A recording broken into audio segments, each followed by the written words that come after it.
Well, let's move on now and also tell you that aside from the Crime Experience and Perception Survey released by the National Bureau of Statistics earlier this week, it did show that more than 2.23 trillion naira was paid as ransom by victims of kidnapping incidents that occurred between May 2023 and also April 2024. Now, this comes despite the substantial funding approved by the federal government for 7 security agencies tasked with ensuring the safety and protection of citizens' lives and property across the nation. According to the NBS report, an estimated 51.89 million crime incidents were experienced by households, with 51% of these incidents perpetrated in rural locations of the country. The crimes reported are theft of cars, burglary, theft of livestock, theft of crops, murder, theft of motor vehicles, home robbery, and kidnapping. Well, many wonder where this actually leaves the conversation on kidnapping. Well, let's now join Professor Mustapha Nwaokobia, who's with us in the studio to help us make sense of this as we look at this story now. Chris is also the convener, Country First Movement, and this conversation has indeed generated or sparked a lot of reactions, different reactions in different quarters. First of all, we've seen the amount spent to ensure that insecurity is curbed. But then again, this report comes out. What do you make of it? My pleasure to be here. Let me say clearly that it was a famous American criminologist, Holmes, who said that the society prefers the crime, the criminal commits it. Oftentimes, my leader told me a long time ago that one of the tragedies with our country is the fact that we have left unattended fundamental issues of state, which is education, one, which is job creation, two, which is strong, profuse, and profound national orientation, which is good values, if you like. And unfortunately, there's some kind of celebration of the get-rich-quick syndrome. There's some kind of celebration of wealth by any means. And so you were to have a young boy who's 18, 20, or 23 come back to the village or to the parents with a brand new car, and rather than ask, what is your vocation? What job do you do? They praise God, they salute the Almighty, and they throw a feast. So I think basically what we have as a problem is a moral disconnect. What we have as a problem is the unwillingness, if you like, of government to address the fundamental issues of state. But you see, when I got the topic, the first thing that caught the carapace of my mind was, how do we reevaluate? How do we reignite a sense of patriotism? How do we check the fundamentals that spurs and spawns criminality? How do we address these fundamental issues? And the first thing is, it was Chinua Achebe who said a long time ago in his book, The Problem with Nigeria. And he was profound about saying that leadership is at the core of the problems. And I'll tell you why. If leadership is engaged in profligacy, on inexplicable spending of our resources, if leadership is engaged and involved in wanderlust, traveling from one part of the country to another without fundamental reasons, if leadership were involved in not pursuing due process and pursuing corruption, it does look like what pays is criminality. It does look like what passes is criminality. And that's why we're where we are. You know, it's harrowing, troubling, burdensome to think of the fact that over 2 trillion in 1 year was paid to non-state actors who engage in kidnap for ransom. And I've said repeatedly in various fora that besides larceny and corruption, which is a seeming vocation of the political class, the next most lucrative business, quote unquote, is kidnap for ransom. And I've been vindicated by the Bureau of Statistics. But you see, I haven't come here to cry wolf. I've come here to speak to my country and my countrymen.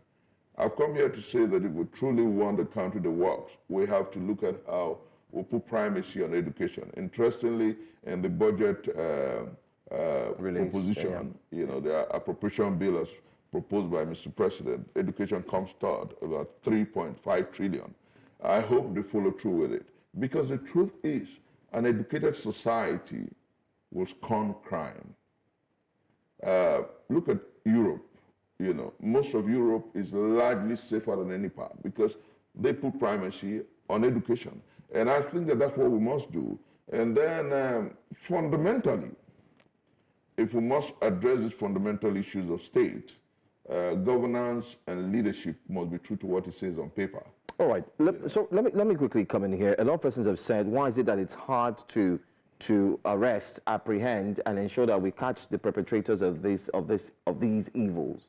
Why is it so hard? Why is it that kidnapping has continued to thrive, and yet there hasn't been a hold on these kidnappers? I just told you why. It's big business, you know, and this is not being unfair to the Nigerian military. It's about a gamut of corruption.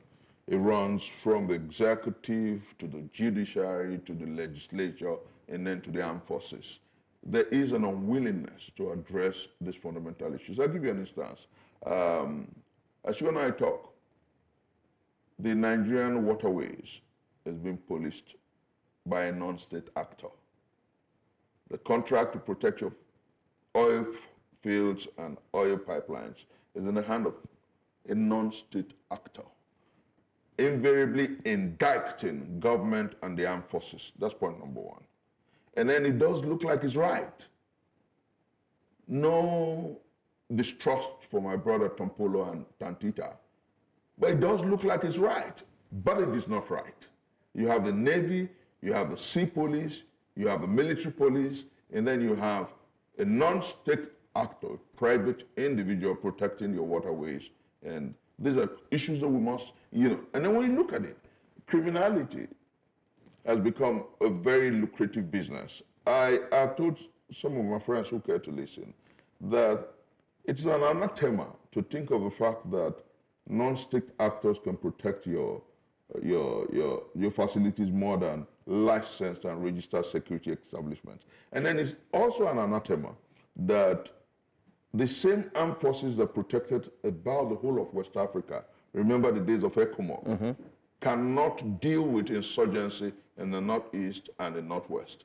And then one of the things my late father told me is that when we planted the evil bean, we forgot that someday we'll all harvest rashes. That's what we have.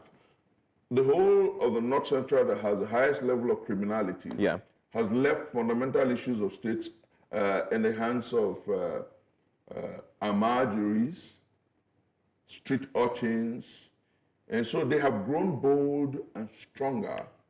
And rather than abide by the law, they have become the law unto themselves. And this failure of state, this failure of successive administration must be addressed now. If we don't address it, we will increasingly degenerate and deteriorate to a position where might is law, where wrong becomes prevalent. And nobody, you know, that's exactly why when you're talking about the level of criminality in the Northwest, you can understand that it is more of a protest movement.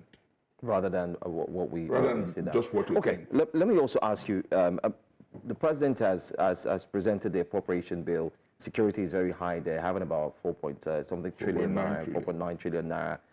Do you see this enhancing our security apparatus and ensuring that very soon, especially with a new security chief and of course the police talking tough, do you think we would make progress? I would think that we will make progress if the leadership shows the political will.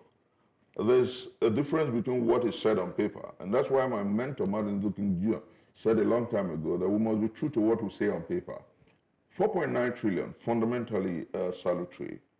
Now, what is the commitment of government to ensuring that these questions of insurgency, criminality, kidnap for ransom, and villainy is fundamentally addressed?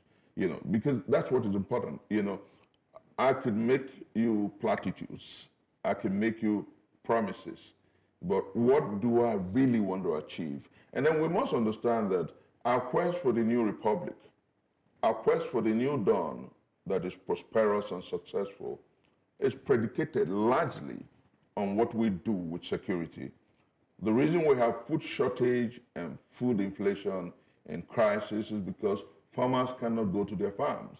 And where they endeavor, where they desiredly and deservedly want to go to the farms, they have non-state actors asking for taxes from them.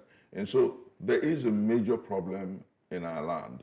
And what I think, and this is my appeal to Mr. President and to his minders, when we criticize government, when we challenge government, it is not because we hate government. It's because we love government and we love our country.